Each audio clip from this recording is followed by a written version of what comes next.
እሺ ብሩክ እስኪ ደብሮኛል በለኝ እስኪ። I am boring. ኖፕ። እስኪ ዶክተር ነው ያገባችሁ ሲሆንስ? She married with doctor. ድጋሚ ስተት። የመጨረሻ ቡና አይወድም በለኝ እስኪ። እረሱ ቡና አይወድም። He don't like coffee. ጭራሽ እንዳያችሁት ነው። እናንተም እንደሱ ካላችሁ ዛሬ የምንማረው ወይ መፍትሄ የምንፈልገው ለዚህ ነገር ነው።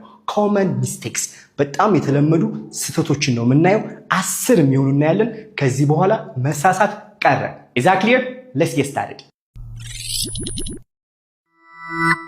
Alright, ስለዚህ ምንድነው የምናየው? ኮመን ሚስቴክስ ግልጽ ነው አይደለ? ቅድም ተሳስተሃል፣ ስህተትን ደግሞ በደንብ እናያቸዋለን። Is that clear? እስኪ ከቀላል እንጀምርና እያከበርን እንሄዳለን። የመጀመሪያው እስኪ እስማማለሁ በለኝ እስኪ። ካንተ ጋር እስማማለሁ በለኝ። የሆነ ሐሳብ ነገርኩና ተስማማ። እኔም እስማማለሁ በለኝ እስኪ። ካንተ ጋር እስማማለሁ። I am agree. Okay, እስኪ በለው። I am agree. agree. I am agree. ልክ ነው ብለህ ታስባለህ?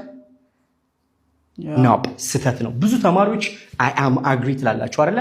that's wrong። ስህተቱም ያለው ደግሞ እዚህ ጋር ነው። እሺ፣ ስለዚህ am ማለት ምን ማለት ነው? ሲጀመር መሆንን ነው የሚያሳየው አይደለ? ስለዚህ I am ወይም am ስትሉ ምን ማለት ነው? እኔ ነኝ እያላችሁ ነው። ምን እያላችሁ ነው? ነኝ፣ መሆንን ነው የሚያሳየው። alright agree የሚለው ቃል ደግሞ ምንድነው? መስማማት።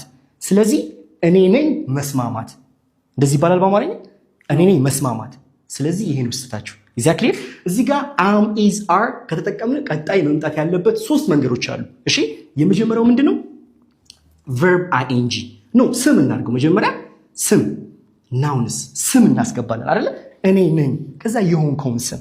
ለምሳሌ እኔ መምህር ነኝ በለኝ እስኪ። I am a teacher. በቃ am a teacher መምህር ነኝ። ቲቸር የሚለው ቃል ምንድነው? ስም ነው እንጂ ድርጊት አይደለም። መስማማት እንደሚለው ቃል ድርጊት አይደለም ማለት ነው። is that clear? ናይስ። ሁለተኛ ደግሞ ምን ሊሆን ይችላል? adjectives አይደለ? የስም ገላጮችን መጠቀም እንችላለን። right? እኔ ደስተኛ ነኝ በለኝ እስኪ። I'm happy ደስተኛ ነኝ። ሀብታም ነኝ። is that clear? ስለዚህ adjectiveዎችን እንጠቀማለን ማለት ነው። ሶስተኛ ደግሞ ምን ሊሆን ይችላል? verb ing ምን እያደረኩ ነው? አሁን በዚህ ሰዓት እያስተማርኩ ነው አይደለ? እያስተማርኩ ነው በለኝ እስኪ።